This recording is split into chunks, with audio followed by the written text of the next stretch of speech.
I would, I mean, it's not my introduction. I would say it is the people who behind me made me what I am.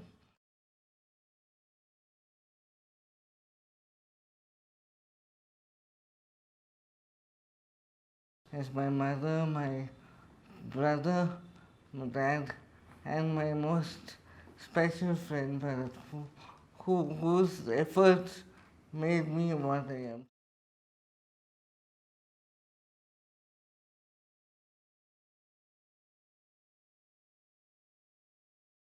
It is not about me, but it's about them.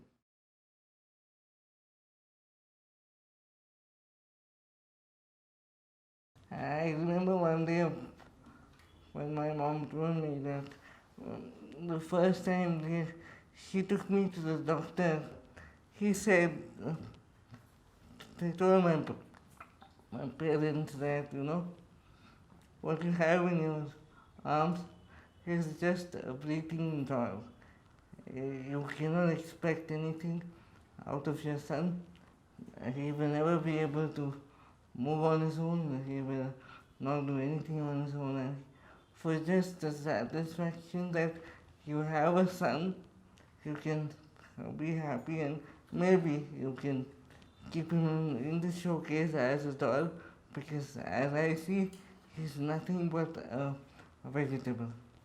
But maybe I was lucky to have born to the parents I did, because they took that statement in such positivity, instill the confidence in themselves and in me that I'm no different to anybody around me, and to make me believe that anything is possible by me, and if I have the will in me, I can achieve the and anything, and the sky is the limit.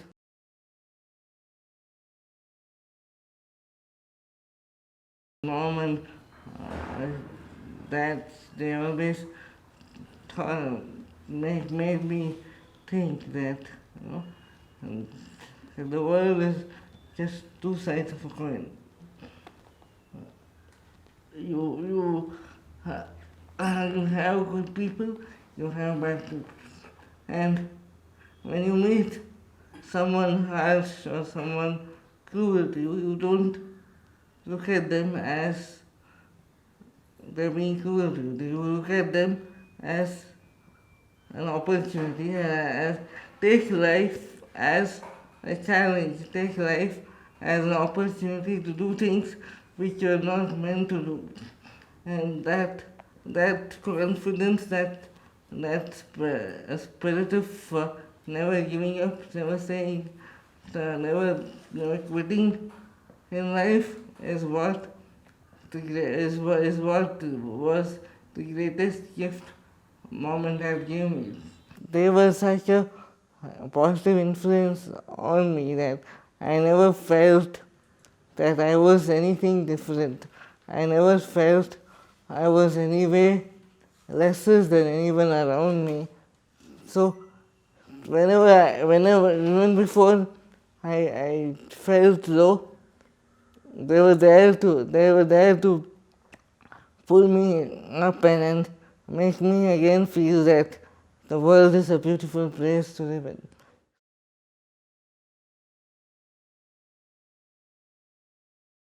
Uh, I used to write on my own till my ninth standard, and I was stubborn. I was very stubborn. I still am. When the invigilators they came and said half an hour to go, I used to say, "Ma'am, please, I have loads to write. I know each and every answer in the paper. I don't want to miss my marks, please."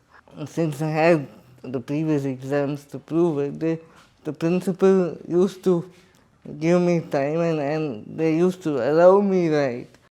As I said, stubborn nature in me, I could fare well enough and score about 85%, which was the highest for a quadriplegic student who took a scribe in his exams. 12th was again it was a bigger challenge than 10th because after 10th I told mom that I want to become an engineer, and that meant that I had to take up science as my options. I somehow managed at least in 70% in my second PU, and then when I went to the CET common entrance test, where they said board exams is fine, but for CET we cannot give you a scribe.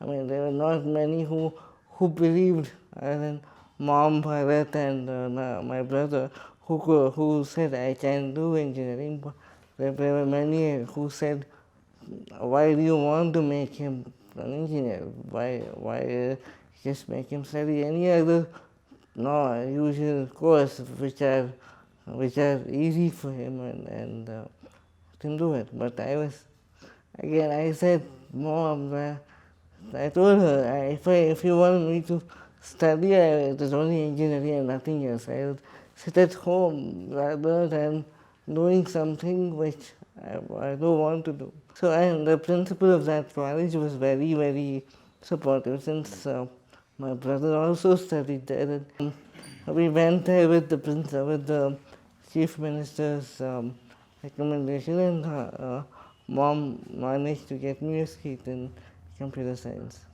That was when Bharat, one of the most influences in my life came in, and that was when Bharat said, I can write for the second semester, and he gave me the confidence that, I know what you're capable of. When you could dictate problems, solve them mentally, and tell me the answer directly, why can't you do it again?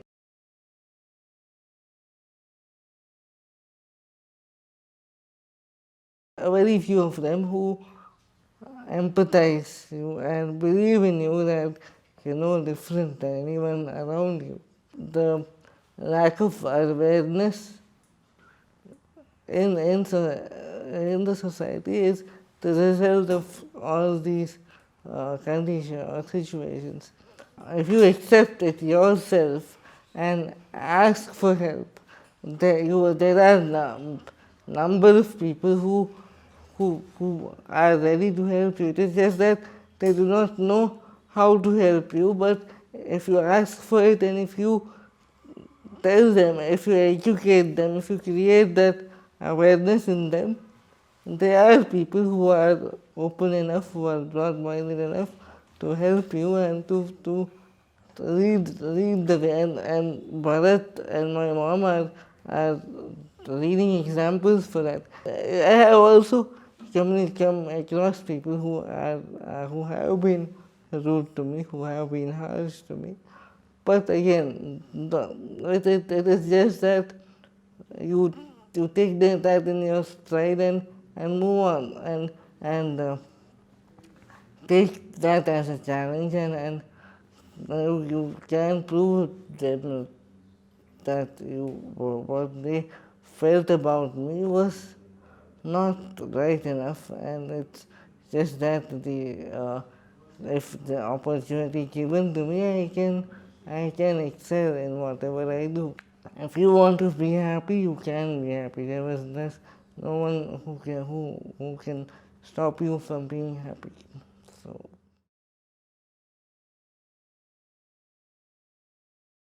it went on for 2 years.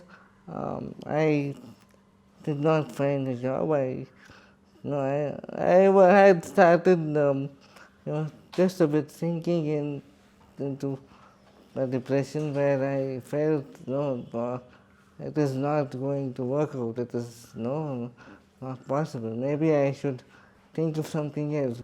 It is funny. I mean, I used to come home and laugh about it, but they used to ask me, how will you spend 8 hours in office and 8 or 9 hours if you have to stretch maybe 10, 11, 12?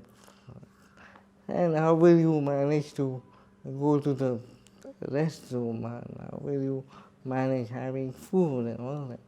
I used to tell them, madam or sir, it's not the company's headache to think about how I can go to the roof. I've managed on my own throughout my schooling, my college. I'm confident I can do it. You don't have to worry about it.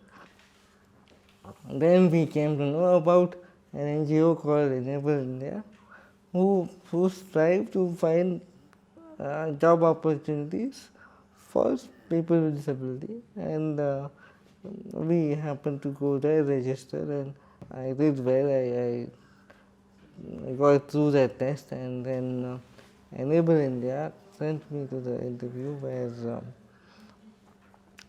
I got a job in emphasis.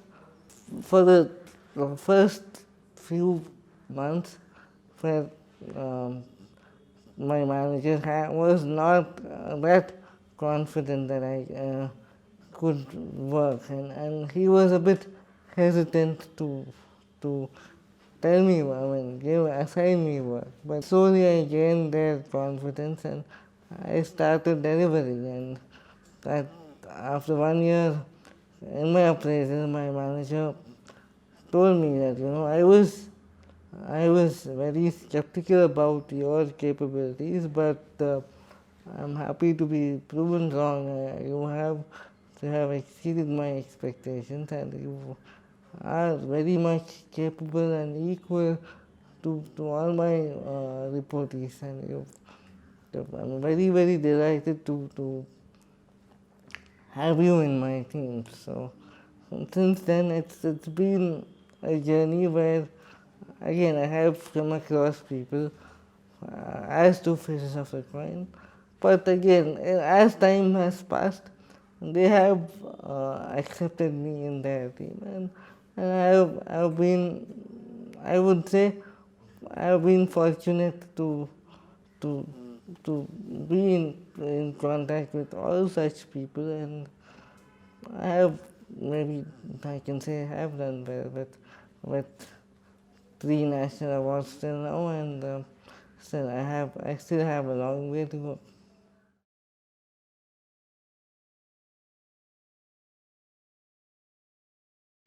First of all, parents themselves, they need to accept the child as my family, they accepted me.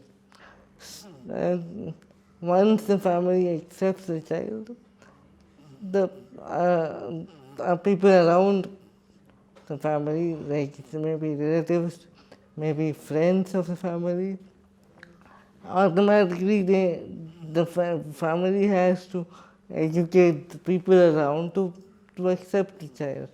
And then most importantly, the teachers, where the school where the child goes to, it has to be inclusive, it has to have teachers who are open enough to treat the child very much equal to any other student they teach. To children, they need to accept their limitations, and we need to live life to the fullest of it with all those limitations, and not give up on any point in time, because we can always make our weakness our strength, and that is when we will be successful. And for success, for me, as I define it, as something where you are able to do something which you are not meant to do, and they're not expected to do it. But if you do that, then I would say you are successful. And for that, you need to accept and not give up at any point in time.